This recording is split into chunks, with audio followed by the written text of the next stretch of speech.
Before Twilight, before True Blood, there were the Vampire Chronicles, the series of best-selling novels by Anne Rice. She was the queen of the undead, but in 1998, she returned to Catholicism, the religion she had abandoned at age 18. But now, 12 years later, Rice says she is quitting Christianity altogether. The famous author explains why it was time to part ways with the church.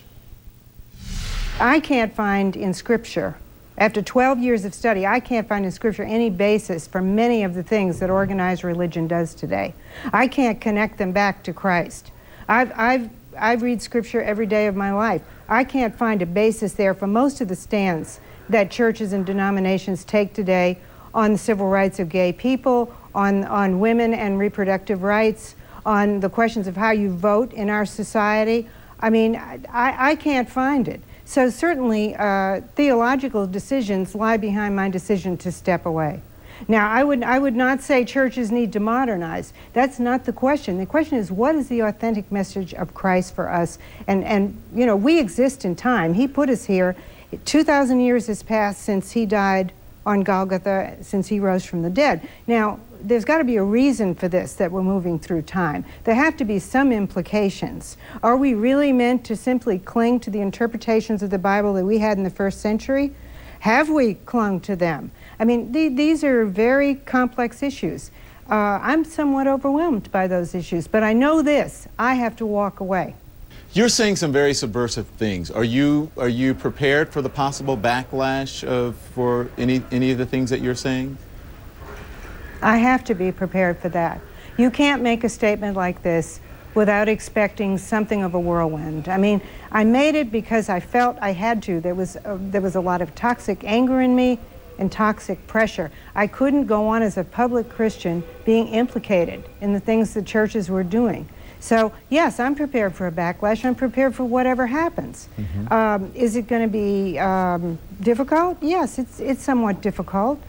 Right now, what I'm getting is overwhelming support. I mean, the emails coming in, the blogs being written, the public statements being made are very supportive in the main. Of course, there's criticism. There's definitely criticism. But the overwhelming support is what I'm hearing more than anything. People saying, thank God you said this.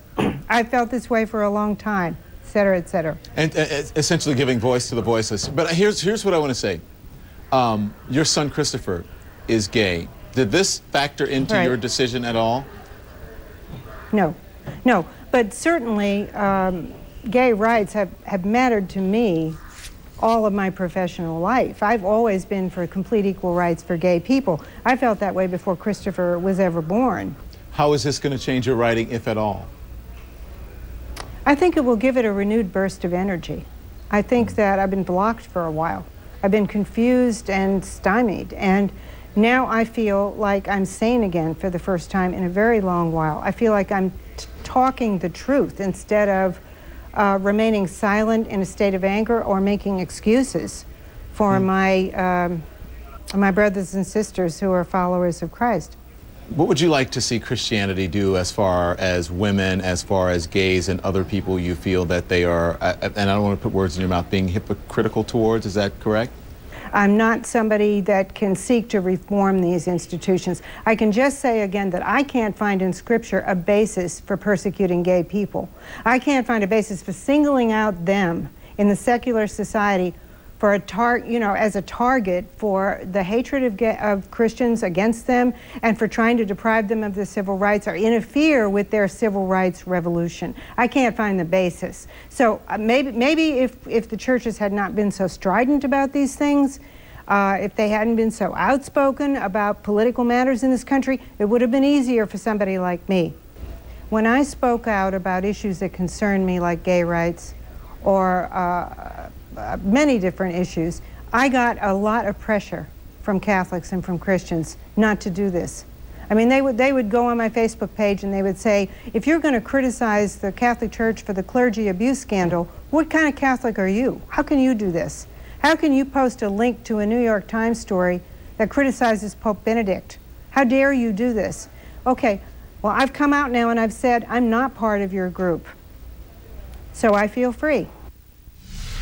Anne Rice. Rice says even though she is leaving Christianity, she says she's still committed to Christ.